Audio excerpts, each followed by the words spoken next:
तो कहानी की शुरुआत में हम एक छोटे बच्चे को देखते हैं जो साइकिल पर अपने दोस्तों से मिलने के बाद घर जा रहा होता है। उसके घर का रास्ता जंगल से होते हुए जाता था। तभी अचानक से कोई उस बच्चे को पीछे से खींच लेता है। उसके बाद वो बच्चा कहाँ गया, किधर गायब हुआ, कोई भी नहीं जानता था। फिर हमें एक औरत जैकी दिखाई जाती है जो अपने घर में अपने बेटे के लिए केक्स बना रही थी। तभी उसे कॉल आती है। जब उसका बेटा कॉल के बारे में पूछता है तो वो उसे कोई जवाब नहीं देती। दरअसल कॉल जैकी के एक दोस्त की थी। जैकी अपने दोस्त को पसंद करती थी। उसका रिश्ता भी अपने हस्बैंड के साथ ठीक नहीं था, इसीलिए उसका बेटा भी उसे हर वक्त नाराज रहा करता था। जैकी केक बनाकर चली गई थी, जिसके बाद उसका हस्बैंड सोफे से उठता है क्योंकि रात को टीवी देखता वो उधर ही सो गया था। जैकी के हस्बैंड का नाम ग्रेग था। वो पेशे से एक पुलिस ऑफिसर होता है। अब जब वो तैयार हो रहा था तो उसे जैकी की कॉल आती है जो बता रही थी कि कुछ केक्स बच गए हैं जो मैं बनाकर आई थी, तुम उसे खा लेना। ये सुनकर ग्रेग को गुस्सा आ गया था। वो अपने फोन को खिड़की से बाहर फेंक देता है क्योंकि जैकी उसका कभी भी ख्याल नहीं रखा करती थी। अब जब उसकी नजर खिड़की से बाहर जाती है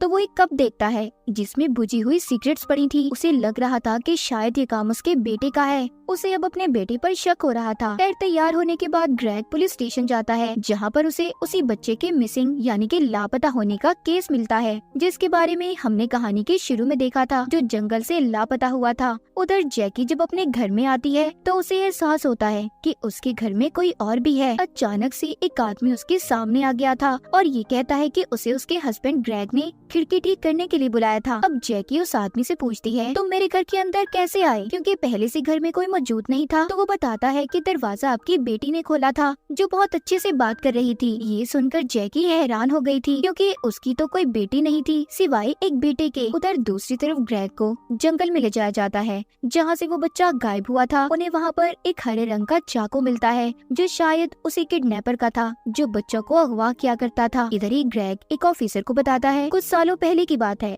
एक किडनैपर ऐसे ही छोटे बच्चों को अगवा करके मार दिया करता था, शायद उसी का ये काम हो। पर ऑफिसर कहता है नहीं, ऐसा नहीं हो सकता, उस किडनैपर को तो मैंने ही पकड़ा था और वो अभी भी जेल में बंद है। रात को घर पर खाना खाते हुए जैकी अपने बेटे से पूछती है क्या कल कोई वर्कर हमारे घर आया था। तो उसका बेटा उसे गुस्से से जवाब देता है हाँ शायद कोई आया हो जो आपका दोस्त होगा। इतना कहकर उसका बेटा वहाँ से चला जाता है। जैकी टीवी पर खबर सुन रही थी कि इस महीने जंगल से 2 बच्चे गायब हुए हैं। वो ये सब कुछ सुनकर टीवी को बंद कर देती है, मगर अचानक से टीवी फिर खुद ही चल गया था। न्यूज में बताया जा रहा था कि सब अपने बच्चों को घर से अकेले मत जाने दें। इसके बाद ग्रेग भी घर पर आ गया था। जैकी उससे कहती है कि जिस आदमी को तुमने खिड़की ठीक करने भेजा था उसने हमारे घर से सभी चांदी के बर्तन चुरा लिए हैं। और जाते हुए वो अजीब सी बातें कर रहा था, कह रहा था कि हमारी बेटी ने दरवाजा खोला था। ग्रेग उसकी बातों पर ध्यान नहीं देता और अपने कमरे में चला जाता है। जाते हुए वो देखता है कि जो तस्वीरें उन्होंने सीढ़ियों के पास लगाई हुई थी उनमें से एक तस्वीर गायब थी। वो अभी भी इन चीजों पर तवज्जो नहीं देता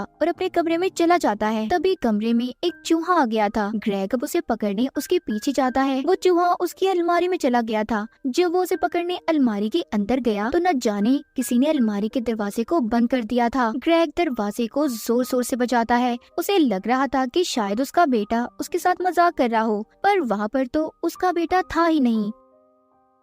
तभी जैकी आकर दरवाजे को खोल देती है। बाहर आकर उसे पता चलता है कि उसका बेटा तो घर पर था ही नहीं, वो तो बाहर गया हुआ था। एक रात जैकी को अपने बेटे के कमरे से भी आवाजें आ रही थी। वो जाकर देखती है तो उसका बेटा देर रात तक गेम्स खेल रहा था। तभी जैकी को अपने बेटे के कमरे में बेड के नीचे अजीब सा मास्क नजर आता है। उस बारे में वो अपने बेटे से कुछ नहीं पूछती और चुपचाप बाहर चली आती है। रात को किसी ने ग्रेग के कंबल को नीचे उतार दिया था। जब सुबह होती है तो ग्रेग दिखता है उसका बिस्तर गीला हुआ था। खैर अभी भी वो इन बातों पर तवज्जो नहीं देता। उसे पुलिस स्टेशन से कॉल आई थी, इसलिए वो जल्दी से तैयार होकर निकल जाता है। पुलिस स्टेशन पहुंचकर एक लेडी ऑफिसर उसे बताती है ये केस बिल्कुल वैसा है जैसा कुछ सालों पहले किडनैपर का था जो बच्चों को अगवा करके मार दिया करता था, मगर आज तक हमें उसका सही से पता नहीं चला। वहीं पर एक ऑफिसर कहता है उस किडनैपर के पास से 2 बच्चे भागे थे। मैंने उनसे पूछताछ भी की थी पर कुछ भी खास पता नहीं चला। अब ये उन भागे हुए बच्चों में से एक से मिलने चाहते हैं, मगर उसका किडनैपर ने इतना बुरा हाल कर दिया था उसका दिमाग दिमागी तवाज़ुन बिगड़ चुका था।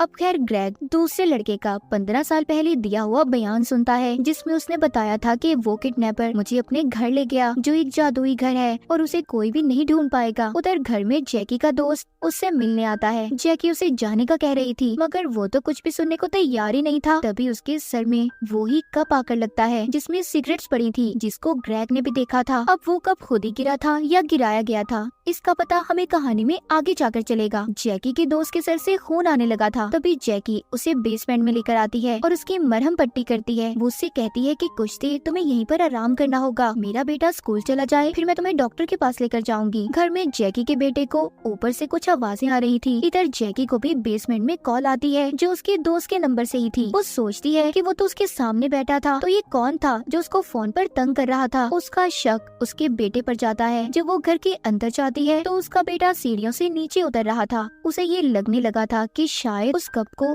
जो उसके दोस्त के सर में लगा था इसके बेटे ने गिराया हो। खैर वो अपने बेटे से कुछ नहीं पूछती और उसे स्कूल छोड़ने चली जाती है। बेसमेंट में जैकी के दोस्त के सर से खून निकलना अभी बंद भी नहीं हुआ था। दोबारा उस बेचारे के सर पर कोई लकड़ी का डंडा मारकर उसे मार देता है। इधर जंगल में ऑफिसर अभी भी लापता हुए बच्चों की छानबीन कर रहे थे। ऑफिसर को छानबीन करते एक बारीक तार मिलती है, जिससे उस साइकिल वाले बच्चे को शायद नीचे गिरा गया था। उधर जैकी जब घर आती है तो वो अपने दोस्त की लाश देखती है। उसे ऐसा लग रहा था कि शायद उसके बेटे ने गुस्से में उसके दोस्त को मार दिया होगा, इसीलिए वो मदद के लिए अपने हस्बैंड ग्रेग को बुला लेती है ताकि वो अपने बेटे को सजा से बचा सके। ये दोनों नहीं जानते थे कि जैकी के दोस्त को किसने मारा होगा। इनका शक सिर्फ अपने बेटे पर ही था, क्योंकि वो ही घर में अकेला था। अब वो दोनों अपने बेटे को बचाने के लिए जैकी के दोस्त की लाश को रात के अंधेरे में जंगल में ले जाकर दफना देते हैं। इनका बेटा घर पर अकेला था। तभी उसके कंप्यूटर पर एक मैसेज आता है जिसमें लिखा था, क्या तुम जानते हो फ्रॉगिंग क्या होता है। जब जैकी का बेटा इस बारे में इंटरनेट पर सर्च करने लगा तो उसके पीछे कोई आ जाता है जिसने चेहरे पर मास्क पहना हुआ था। तभी जैकी और ग्रेग भी वापस घर पर आ गए थे। वो आकर देखते हैं कि उनका बेटा बाथटब में लेटा है। किसी ने उसके हाथ पाँव मुंह तक को बांध दिया था। वहाँ पर ग्रेग वही हरे रंग का चाकू भी देखता है जो किडनैपर बच्चों के पास अपनी निशानी के तौर पर छोड़ा करता था। जैकी जल्दी से अपने बेटे को हॉस्पिटल लेकर जाती है। ग्रेग उस इंसान का पता लगाने में लग गया था जिसने उसके बेटे की ऐसी हालत की थी। पुलिस स्टेशन में भी कॉल आती है, कोई किडनैपर के बारे में बता रहा था, मगर उस कॉल को ऑफिसर ट्रेस नहीं कर पाते। ग्रेग अपने घर में उसे ढूंढने लगता है। तभी अचानक से वही मास्क मैन जिसने इसके बेटे की ऐसी हालत की थी ग्रेग पर हमला कर देता है। यहीं से सीन फ्लैशबैक में जाता है, यानी कि ये सब शुरू कहाँ से हुआ था कि ग्रेग और जैकी के घर में ऐसा क्यों हो रहा था, मास्क मैन कौन था। तो अब हमें कहानी में पता चलेगा। हमें दो दोस्त दिखाए जाते हैं जो अक्सर फ्रॉगिंग किया करते थे। दरअसल फ्रॉगिंग वो होती है कि आप बिना बताए किसी के घर में रहना शुरू कर दो। इन दोनों दोस्तों में से एक का नाम एलिक था। ये दोनों जैकी और ग्रेग के घर पर रहने लगे थे। रात को एलिक छत पर बैठा सिगरेट पी रहा था। ये देखकर उसकी दोस्त उसे वापस कमरे में बुलाती है। ये लोग जैकी के घर गेस्ट रूम में रहा करते थे, जिनके बारे में जैकी और उसके हस्बैंड को कुछ भी नहीं पता था। एक दिन जब एलिक छत पर बैठा था तो उसकी दोस्त उसे वापस बुलाती है और कहती है, ऐसा मत करो, अगर घर वालों को पता चल गया तो हमें जेल भी हो सकती है। तभी वहाँ पर ग्रेग आ जाता है। ये दोनों छुप गए थे और ये वही सीन था जब ग्रेग को कप में सिगरेट्स मिली थी और ये समझ रहा था कि सब उसका बेटा करता है। खैर अगले दिन सब घर वालों के जाने के बाद एलिक की दोस्त ने अपने सामान को बेसमेंट में छुपा दिया था और एलिक घर से एक तस्वीर को ले लेता है। अब जब उसकी दोस्त उसके पास आती है वो कहता है कि मुझे घर के वाईफाई के पासवर्ड का पता चल गया है। मैंने अपने मोबाइल में एक ऐप को डाउनलोड किया है जिससे हम इनके घर में टीवी मोबाइल जैसी चीजों को कंट्रोल कर सकते हैं। मेरे पास एक आइडिया है, क्यों ना हम कुछ ऐसा करें जिससे ये घर वाले पागल हो जाएं। मगर उसकी दोस्त उसे ऐसा करने से रोकती है। तभी घर के दरवाजे पर बेल बजी थी। खिड़की रिपेयर करने वाला जैकी के घर आया था। एलिक की दोस्त दरवाजा खोलती है और झूठ बोल देती है कि वो ग्रेग की बेटी है। इसीलिए खिड़की ठीक करने वाले ने जैकी से कहा था कि दरवाजा आपकी बेटी ने खोला था। उधर एलिक ग्रेग की नींद की दवा को अपनी दोस्त की पानी की बोतल में मिला देता है ताकि वो किसी भी काम से उसे ना रोक पाए। उसी रात ये जंगल में लापता होने वाले बच्चों की खबर को भी सुनते हैं। एलिक की दोस्त जब उस पानी को पीती है जिसमें उसने नींद की दवा को मिला दिया था तो गहरी नींद में सो गई थी। अब एलिक अपना काम दिखाता है। वो जाकर जाकर टीवी को ऑन ऑफ कर रहा था। जैसे पहले हमने देखा कि जैकी डर गई थी, फिर वो ग्रेग को भी अलमारी में बंद कर देता है। मगर जब उसने वहाँ पर जैकी के आने की आवाज को सुना तो वो उन्हीं के बेड के नीचे जाकर छुप गया था। हमें ये भी पता चलता है कि वो मास्कमैन कोई और नहीं बल्कि एलिक था। उसी ने ग्रेग के ऊपर से कंबल को भी हटाया था। अगले दिन एलिक की दोस्त की जब नींद से आँख खुलती है तो एलिक छत पर बैठा हुआ था। वो उसे समझाती है, देखो ऐसा नहीं कर सकते, ये बस हमारा फन है, हम ये सब कुछ गलत कर रहे हैं उनके साथ। मगर एलिक कहता है, अभी तो ये सब शुरुआत है, मैं जब तक पीछे नहीं हटूंगा जब तक सब घर वाले पागल न हो जाएं। उसकी दोस्त कहती है, ठीक है फिलहाल अभी तो अंदर आ जाओ। तभी उसने कप को नीचे छोड़ दिया था जो जाकर जैकी के दोस्त के सर में लगा। जी हाँ, उस कप को भी एलिक नहीं गिराया था। उसकी दोस्त कहती है, ये क्या किया तुमने, वो लोग पुलिस भी बुला सकते हैं, अब हमें यहाँ से जाना होगा। जब जैकी अपने दोस्त को बेसमेंट में ले गई थी तो एलिक को जैकी के दोस्त का गिरा हुआ फोन मिला था और यही था जो उस वक्त जैकी को कॉल कर रहा था। जब बेसमेंट में एलिक की दोस्त अपना सामान लेने आई तो उसने देखा वहाँ पर जैकी का दोस्त बैठा था जिसको अचानक से पीछे से आकर ग्रेग ने मार दिया था। जैकी के दोस्त का कत्ल किसी और ने नहीं बल्कि ग्रेग ने किया था, क्योंकि उसकी बीवी जैकी उसे पसंद करती थी, इसीलिए उसने उसे मार दिया। ये सब एलिक की दोस्त ने भी देख लिया था। अब जब वो सामान लेकर जा रही थी तो उधर जैकी भी आ जाती है जो अपने बेटे को स्कूल छोड़कर आई थी। ये सब कुछ देखने के बाद एलिक की दोस्त वहाँ से वापस एलिक के पास आ जाती है। वो देखती है कि वो जैकी के बेटे को बांध रहा था। अब तो उसने अपनी हद पार कर दी। वो कहती है, रुक जाओ नहीं तो पुलिस बुला लूंगी, तुम क्या कर रहे हो ये सब। इसी उसमें उसका पाँव फिसल जाता है और वो सीढ़ियों से गिरकर बेहोश हो गई थी। इसके बाद एलिक ने जैकी के बेटे को उठाकर बाथटब में डाल दिया था। तो क्या इसका मतलब एलिक किडनैपर था? मगर 15 साल पहले जब बच्चे अगवा हो रहे थे तो उस वक्त एलिक की उम्र इतनी नहीं थी कि वो किसी को अगवा करता, तो अभी भी असल किडनैपर कोई और था। अब एलिक अपनी दोस्त को हॉस्पिटल ले जाने वाला था। वो उसको गाड़ी की डिक्की में डालता है, पर तभी उधर जैकी और ग्रेग आ गए थे जो जैकी की दोस्त की लाश को दफना कर आ रहे थे। अब जल्दी से जब वो आकर अपने बेटे को देखते हैं तो ग्रेग जैकी को अपने बेटे के साथ हॉस्पिटल भेज देता है और वो खुद उसी गाड़ी में बैठकर जिसमें एलिक की बेहोश दोस्त थी उसे कहीं पर ले जाता है। मतलब ग्रेग ने उस आदमी को नहीं ढूंढा था जिसने उसके बेटे का ऐसा हाल किया था, वो तो बस जैकी से झूठ बोल रहा था।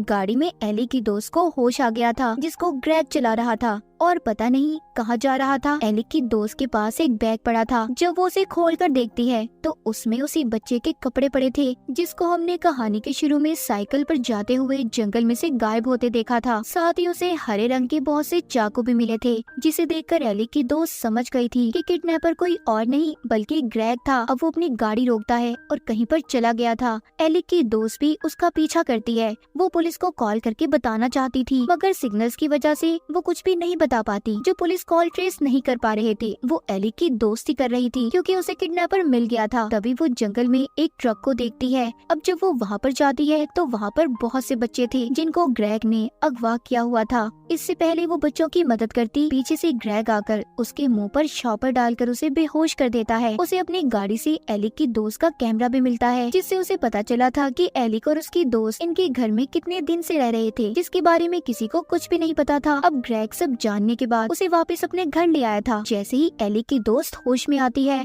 ग्रेग ने उसे मार दिया था। ये सब एलिक भी देख रहा था। उसे बहुत गुस्सा आता है। वो अब ग्रेग को मारने की तैयारी करता है। इधर ग्रेग भी एलिक को अपने घर में ढूंढ रहा था। एलिक भी पूरी तैयारी के साथ उसे मारने के लिए तैयार था। एलिक उस पर हमला कर देता है मगर ग्रेग ने भी उस पर वार करके उसे बेहोश कर दिया था। कुछ देर के बाद ग्रेग देखता है कि एलिक अपनी जगह पर नहीं था। वो उसके सामने खड़ा था गन लेकर जो ग्रेग पर चला देता है। ग्रेग जब उसका चेहरा देखता है तो हैरान हो गया था। अब खैर एलिक ने ग्रेग को मार तो दिया था, तभी वहाँ पर ऑफिसर आ जाता है जिसने एलिक पर गोली चला दी थी। एलिक के बाजू पर गोली लगने की वजह से वो बेहोश हो जाता है, पर बेहोश होते हुए उसने ऑफिसर को एक नाम से पुकारा था। ऑफिसर समझ गया था कि एलिक कौन है। अब खैर एलिक को हॉस्पिटल ले जाया जाता है। इतनी देर में जैकी और उसका बेटा भी हॉस्पिटल से वापस आ गए थे। जैकी अपने घर के बाहर एम्बुलेंस और पुलिस की गाड़ी देखती है तो परेशान हो जाती है। उसे भी ग्रेग यानी कि अपने हस्बैंड की असलियत का पता चल गया था। उन बच्चों को भी बचा लिया गया था जिनको ग्रेग ने अगवा किया था। यहाँ पर हमें पता चलता है एलिक दरअसल वही बच्चा था जिसको 15 साल पहले ग्रेग ने अगवा करने की कोशिश की थी, जिसका बयान भी वो जानबूझकर बैठा सुन रहा था। एलिक किसी तरह ग्रेग के जाल से बचकर भाग गया था, पर उसका दोस्त पकड़ा गया जिसका जहनी तवाज़ुन खराब हो चुका था। एलिक ग्रेग के बारे में सब जानता था कि वो बच्चों को अगवा करके उनके साथ बहुत कुछ गलत करता है, इसीलिए वो इसके घर में आया और अब एलिक ने ग्रेग को मारकर उन सभी सभी बच्चों का बदला ले लिया था जिनको आज तक ग्रेग ने मारा था। और इसी के साथ इस मूवी की कहानी यहीं पर खत्म हो जाती है।